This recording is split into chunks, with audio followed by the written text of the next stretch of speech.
اس وقت افریقہ میں ایک ایسی شخصیت ہے جو کم عمر ہے لیکن قدآور ہے. اس کا نام ہر طرف گونج رہا ہے. پورے سوشل میڈیا پر آپ جہاں دیکھیں اس کا نام ہے. اس سے متعلق خبریں ہیں، کچھ سچی ہیں کچھ جھوٹی، لیکن وہ اس قابل ہے کہ اس کے بارے میں بات کی جائے. برکینا فاسو ایک چھوٹا سا لینڈ لاک کنٹری ہے بر اعظم افریقہ میں، اور بر اعظم افریقہ میں تقریباً 53-54 ممالک ہیں. یہ ان میں سے لینڈ لاک ہے، یعنی اسے سمندر کو کنارہ نہیں لگتا. دنیا میں سونا جو ملک جن کی زمین سے نکلتا ہے پیدا کرتے ہیں، ان میں چوتھا یا تیسرا نمبر ہے برکینا فاسو کا. بعض اوقات چوتھا، بعض اوقات تیسرا، کبھی کم نکلتا ہے کبھی زیادہ. فرانس نے کمایا اس سے. برکینا فاسو کے صدر ابراہیم ترورے نے کہا کہ جب صبح اٹھتا ہے نا یہ فرانس کا صدر، تو اگر یہ کسی مذہب کو مانتا ہے اور اپنے رب کی عبادت کرتا ہے تو اسے چاہیے کہ ساتھ میں افریقیوں کا بھی شکر ادا کرے جن کے سونے کی وجہ سے یہ آج یہاں تک پہنچے ہیں. صدر ابراہیم ترورے نے ملک میں سب سے پہلے تو ٹماٹو کیچپ کا پلانٹ لگایا، کیونکہ وہاں ٹماٹر پیدا خوب ہوتا ہے اور ضائع خوب ہوتا ہے. پھر اس نے پانی کے لیے، جیسے افغانستان نے ایک بہت بڑی کنال بنانے کا منصوبہ شروع کیا، صدر ابراہیم ترورے نے وہ شروع کر دیا.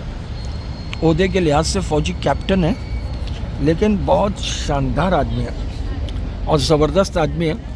2023 کے اوائل میں وہ برسر اقتدار آئے ہیں، اور اقتدار میں آتے ہی پانی کے منصوبے، ایگریکلچر کے منصوبے، ٹریکٹر دینا، زمین سے پانی نکالنا، کنال بنانا، نئی یونیورسٹیز، نئے ایئرپورٹس، برکینا فاسو کی ایئر لائن شروع کرنا، نوجوانوں کو ٹریننگ دینا، 8000 نوجوانوں کو منتخب کر کے ایگریکلچر کا انٹرپرینور بنانا. اور پھر ان کی وہ مشہور زمانہ تقریر جس میں وہ کہتے ہیں کہ میں ہوں ابراہیم ترورے، میری عمر 34 سال ہے اور میں بڑا ہوا ہوں تمہارے جھوٹ پڑھتے ہوئے. تم نے ہمیں دکھایا کہ افریقہ غریب ہے، تم نے ہمیں بتایا کہ افریقہ بھوکا اور ننگا ہے، تم نے ہمیں بتایا کہ افریقہ محتاج ہے. لیکن آج میں ابراہیم ترورے تمہیں کہتا ہوں کہ افریقہ نہ محتاج ہے، نہ بھوکا ہے، نہ ننگا ہے. یہ سب تمہاری سازش، تمہاری چال ہے کہ تم ہمارا سونا، ہمارا کوباٹ، ہمارا آئل اور ہمارے خزانے اور ہماری معدنیات لوٹ کر لے جا رہے ہو. تم چور ہو، تم کرپٹ ہو، تم نے افریقہ کو لوٹا ہے. افریقہ کے پاس کلین واٹر ہے، ہمارے پاس زرخیز زمین ہے، ہمارے پاس دن میں 12 گھنٹے سورج ہے جسے تم ترستے ہو، اور اگر ہم اسے بروقار لائیں تو ہم اس کی تقدیر بدل سکتے ہیں. اور پھر انہوں نے تقدیر بدلنا شروع کی، ایک کے بعد ایک منصوبہ، ایک کے بعد ایک منصوبہ، اور ملینز آف ڈالرز اس کے لیے دیا. اور سب سے بڑا کام یہ کیا کہ فرانس کی فوج جو آزادی دینے کے بعد بھی اس ملک میں 2023 تک موجود تھی، اور اس کے فوجی اڈے تھے اور تمام سونے کی مائنز پر ان کا قبضہ تھا. انہوں نے کہا پہلا حکم جاری کرتا ہوں، فرانس کی فوج 1 مہینے کے اندر اندر میرا ملک چھوڑ دے. اور آخرکار فرانس کی فوج کو ملک چھوڑ کر وہاں سے نکلنا پڑا. پھر انہوں نے سونے کی کانیں قومیہ لی اور کہا ہمارا سونا ہم پر خرچ ہوگا.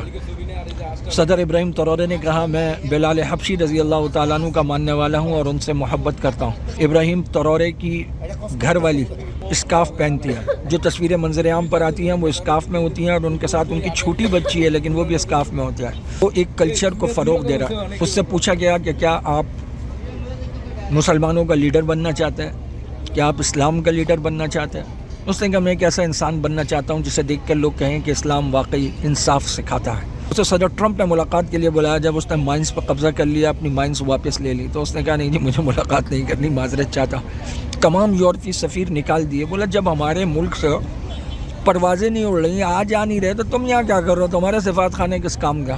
یہ کہانی نہیں ہے، یہ سچ ہے، یہ حقیقت ہے. ایک 37 سالہ نوجوان نے یہ کر دکھایا. اس وقت ان کی عمر 34 سال تھی جب وہ اقتدار میں آئے. اب وہ 37 سال کے ہیں، انہیں 3 سال ہو چکے ہیں. پوری دنیا کا میڈیا ان پر بات کر رہا ہے. حتیٰ کہ یہ بھی خبریں ہیں، اگر فیک نہ ہوں، کہ صدر ٹرمپ کے بیٹے نے ایکس پر اس کے بارے، برکینا فاسو کے بارے میں لکھا. اور اس میں کوئی شک نہیں ہے، یہ حقیقت ہے کہ یورپ نے ہمیشہ لوٹا افریقہ کو. اور افریقہ کو کیا، بر صغیر ایشیا کو بھی انہوں نے لوٹا. جب یہ لوگ ہمارے ہاں آئے، ہمارے ہاں تعلیم 98% تھی، ہماری زمینیں سونا اگلتی تھے، ہمارے پاس مسالہ جات تھے. اور جب یہ یہاں سے گئے تو پورا انڈیا، بنگلہ دیش، پاکستان، بر صغیر ایشیا بھوکا ننگا کر کے چلے گا. ضرورت ہے مسلم امہ کو ایسے لیڈرز کی جو اٹھیں، پوری جرت سے بات کریں اور وہ نعرے نہ لگائیں، وہ عملی منصوبے بنائیں. انہوں نے کہا کہ افریقہ میں ایک نیا سورج طلوع ہو رہا ہے. انہوں نے ساحل نامی اس پٹی کا پورا ایک اتحاد بنا لیا 3 ملکوں سے، جن کے ہاں خشکی ہے، قحط سالی ہے.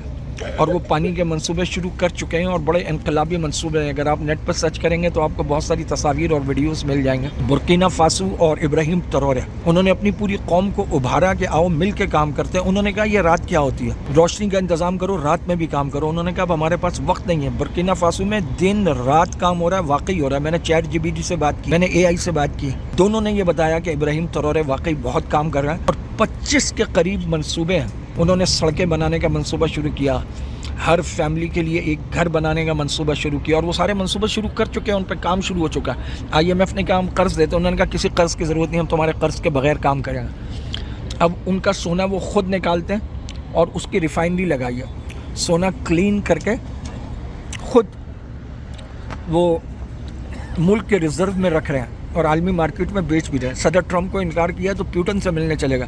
لوگ اس وقت حیران ہوئے جب برکینا فاسو کی زمین پر روس کا جہاز اترا اور یہ اس میں بیٹھے اور روس گئے اور ان کا فقید المثال استقبال ہوا, اور پیوٹن کے ساتھ باقی منصوبوں کے ساتھ جوہری توانائی کا منصوبہ شروع کیا اور کہا کہ یہ ہمارے ملک کی روشنی اور بجلی اور پاور کے لیے نئے فوجی دستے, نئی فورسز, ان کی ٹریننگ, ان کی یونیفارمز, ان کے لیے اسلحہ, ان کے لیے گاڑیاں. ان پہ یہ تنقید ہو رہی ہے کہ وہ اپنی فوج پہ زیادہ خرچ کر رہے ہیں. وہ کہہ رہے ہیں میرے لیے میرے ملک کی سیکیورٹی سب سے اہم ہے.